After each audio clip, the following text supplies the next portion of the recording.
from our 7 Tasmania studios. Your nightly news with Kim Miller begins now. Well, a swathe of child safety reforms are on track to beat the July deadline promised by the government in its response to the Commission of Inquiry. But the Premier has revealed some will be delayed as a result of the March election. Of 48 tasks to keep children safe, Jeremy Rockcliffe says 44 are on track to meet the July 1 deadline, including the state's first child sexual abuse action plan. A whole-of-community approach to preventing, identifying and responding to child sexual abuse in Tasmania. But he revealed the election has derailed key work, despite earlier pleas his political gamble wouldn't endanger timelines. These recommendations have been impacted by the suspension of legislative drafting processes that occurs during caretaker periods. What that means is that by going to an election early, this Premier slowed down the implementation of these recommendations. Including reform to the Office of the Children's Commissioner and a one-off funding package for Tasmania's embattled out-of-home care sector. You had 2 opportunities. You are now failing to provide the money that's needed. Legislation was tabled today to install an independent monitor to oversee progress of further action, while the Premier revealed there's been 20 resignations and 4 terminations of state servants since the report. 28 investigations are yet to conclude. Meanwhile, there's continued scrutiny of Ashley Youth Detention Centre and calls for a task force to work on bail alternatives. Now that we are seeing record numbers of children into the facility on remand, it's simply not good enough to be putting children at risk. Josh Duggan, 7 Tasmania News.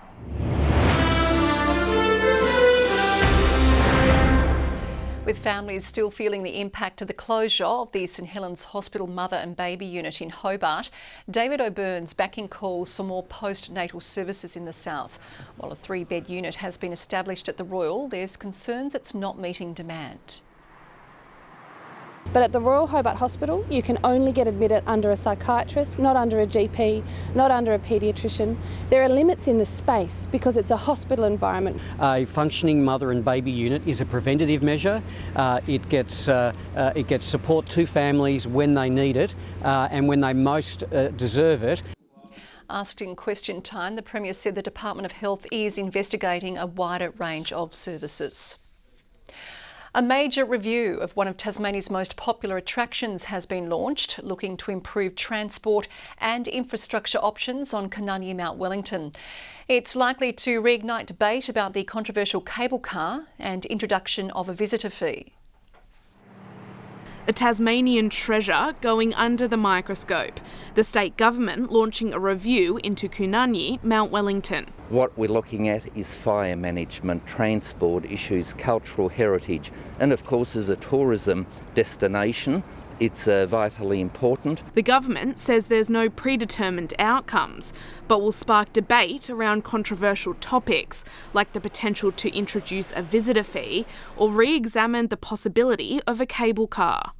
Sure, will the cable car be discussed in the consultations? I think you're onto money there. I'm sure it will be. It's time for a contemporary approach, and we want to draw everybody into that conversation to make sure that the voice of locals and our tourism operators and everybody who loves and uses that mountain is at the table. The mountain visitor numbers surpassing those at other popular attractions like Cradle Mountain or Freycinet on the east coast. So we believe as an industry that the mountain needs just as much priority, investment and planning and longer term planning as those iconic attractions. So this is a really good sign that the state government realises that this is an asset that's so important to Tasmania, so important to Hobart, and that they need to be a bit more involved than they have been. Initial consultations are set to begin later this year. I think the visitor experience can be enhanced. Let's see if that is possible, and if it's possible, how do we go about it? That's what the review's about. Lily Thompson, 7 Tasmania News. Thousands of Tasmanian students have been given a glimpse of what could be their future careers. Years 9 to 12 students gathered for a Southern Catholic College Careers Expo today, learning more about potential career pathways. I think it's really good because it gives us more of an insight to what we want to do in our future, and it's just really helpful in opens more opportunities for us. While some people have a really, really good idea about what that is, other students just don't know. Students were able to talk to over 50 stall holders, and his mode of transport might make other drivers do a double take, but a travelling jackaroo has his eye firmly on the prize. Sam Hughes has spent the past 3 years on the road on an old tractor, raising hundreds of thousands of dollars for charity. A plane's fuselage isn't the kind of thing you expect to see on our roads, but it's just that, embarking on a Tassie tour like no other. They're not drunk and they're not seeing things, it's actually cruising down the street. An old Royal Flying Doctor plane hitched up to a 1960s tractor, affectionately named Slim. The rig is home to Sam Hughes and his beloved pooch, Bitzer. We worked out that we'd done about 23 or 24,000 kilometres at between 35 to 45k an hour. But still fast enough to overtake 2 caravans along the way. Sam's been documenting the journey for his 250,000 followers, from beautiful coastlines to discovering Tasmanian wildlife. Now, I might not be Rob Irwin, but here we have these little bloody marsupials. The Queensland native is taking his time getting used to the weather this far south. I can no longer feel my toes, nuts or fingers, so I feel like the cold's going to get me even worse. Trading the schoolroom for the open road and doing his bit for causes he cares for. The unlikely setup becoming an unlikely charity powerhouse. The travelling jackaroo has raised close to $250,000 for the Flying Doctors, Dolly's Dream and the Drought Angels. Tasmanians have been very, very generous. I've raised more than usual. A lot of people have been coming for a yarn and come and put some money in the tins, which has been wonderful. Tasmanian drivers can expect to see Sam's rig on our roads for the next few weeks. Annie Green, 7 Tasmanian News. Love it. And state-owned energy company Aurora is also doing its bit to give back. The energy provider teaming up with Vinnie's to supply food packages for the state's most vulnerable children as part of National Volunteer Week. Culturally, we're a Tasmanian business here for Tasmanians, so for us, being able to volunteer, help worthy causes, super important for our culture, makes our people feel good about what we are, what we do. And these are going to be fantastic for kids taking to school. Having those is something that they can pull out of their lunchbox when others are often not short of supply. The week-long event recognises the important role volunteers play in their communities and encourages people to give volunteering a go. This time of year, it's hard to believe water restrictions are being ramped up, this time on Flinders Island. But Whitemark is entering stage 2 limits from tomorrow. Under the changes, gardens and sports grounds can only be watered on allocated days, while lawn watering is banned. The island recorded its driest February and March on record, with Henderson Dam currently sitting around 33% full. Building a stronger and cyber-ready workforce. TasTAFE unveiling a cyber innovation training hub today to help boost skills and tackle job shortages across the state. This Lego city, not just child's play, it's been used to upskill the next generation of cybersecurity pros. The whole idea around a Lego is having a visual representation. Replicating a city and incorporating realistic elements to help students understand both sides of an online attack as close to real life as possible, arming them with necessary skills in preventing and responding to any potential threats. It's something we've worked really closely with industry partners to make sure that we get the right type of facility and the right type of programs. The hub also aiming to tackle workforce shortages to meet growing industry demands in Tasmania and across the country. Innovation Hub is absolutely essential in Tasmania, and it's going to fill that gap between students leaving training and being jobs ready. Cybercrime professionals saying bolstering the workforce is now more crucial than ever, given the rapidly evolving cybersecurity landscape and growing threats to digital economies around the globe. Cybersecurity saves businesses every day from cyber attack, and it helps everyday Tasmanians avoid being scammed. Rebecca Gaidaneris at 7 Tasmanian News. Thousands of Tasmanians have shared a cuppa, brewing support for Australia's biggest morning tea fundraiser for cancer.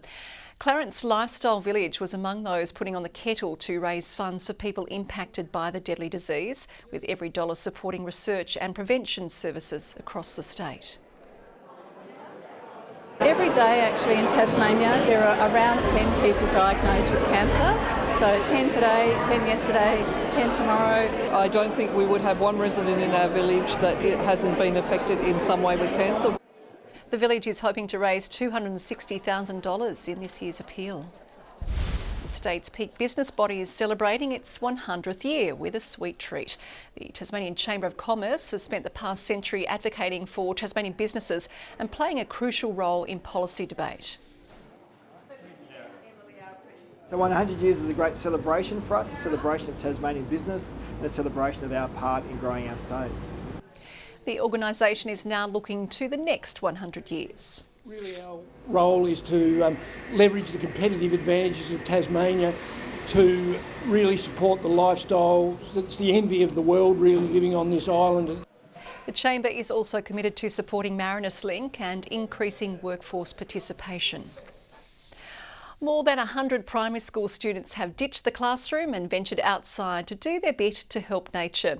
The junior green thumbs rolling up their sleeves with the bold ambition to plant 3,000 trees in a day. Budding gardeners swapping books for shovels, digging in to make a difference.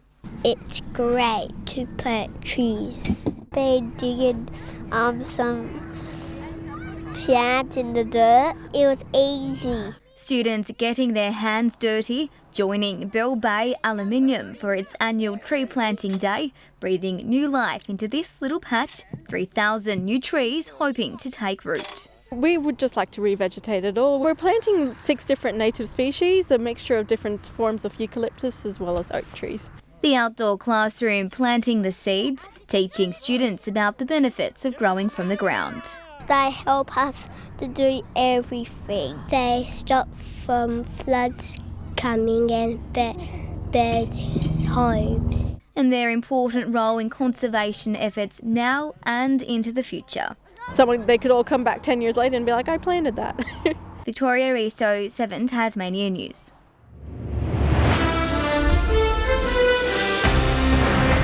Tasmania's Ryan Mansell has put pen to paper, extending his time at Richmond. The former North Launceston bomber has inked a new deal, keeping him in yellow and black for another 2 years. The 23-year-old has played 41 games for the Tigers, but will miss dream time at the G this weekend, out for concussion protocols. A new TSL benchmark will be set when North Launceston hosts Lauderdale this weekend. 5-time premiership bomber Brad Cox-Gilger will become the first player in the league to notch up 250 games. I'll look back at the end of when I finished playing, I guess, with a bit of pride. So yeah, being able to play at a high level for a long time is something I'll cherish. Saturday's game extra sweet for the former coach, with teammates Fletcher Bennett and Harry Bales also celebrating milestones. The Jack Jumpers have bolstered their playing lineup, with gun import Jordan Crawford signing a 1-year deal with the club. The 5'6" dynamic guard was crucial in the team's championship season, playing in all 37 games and quickly becoming a fan favourite. Crawford says the decision to stay with the Tasmanian team was an easy one, and he's planning to return to the state in August for the start of pre-season practice. To hockey, and the Belts brothers are returning to help the Kookaburras Olympic push.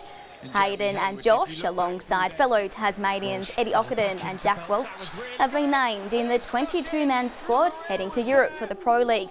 All 4 Tassie hopefuls will be looking to impress selectors and make the final 16-member Olympic squad. Good evening. Hobart delivered a strange result today, a low of 11 and a high of 12. Launceston, Devonport and Burnie all 17 degrees. St Helens our high with 19 after Cressy dropped to 1 overnight.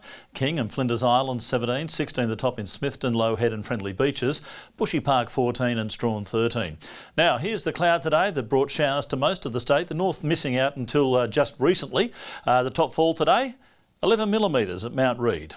More low cloud sits over Victoria, South Australia and the Queensland coast. Mid to high cloud over southeast and WA. Tomorrow the trough is near eastern Victoria with a high off to our west. South to southeasterly winds at 10 to 20 knots, tending more easterly over the north during the day. Swells to 4 metres in southern waters. A strong wind warning for waters from Cape Portland through Flinders Island to St Helens Point. Tomorrow we go for 13 in Hobart tomorrow, 13 also for Huonville, a partly cloudy Campania and 12 degrees.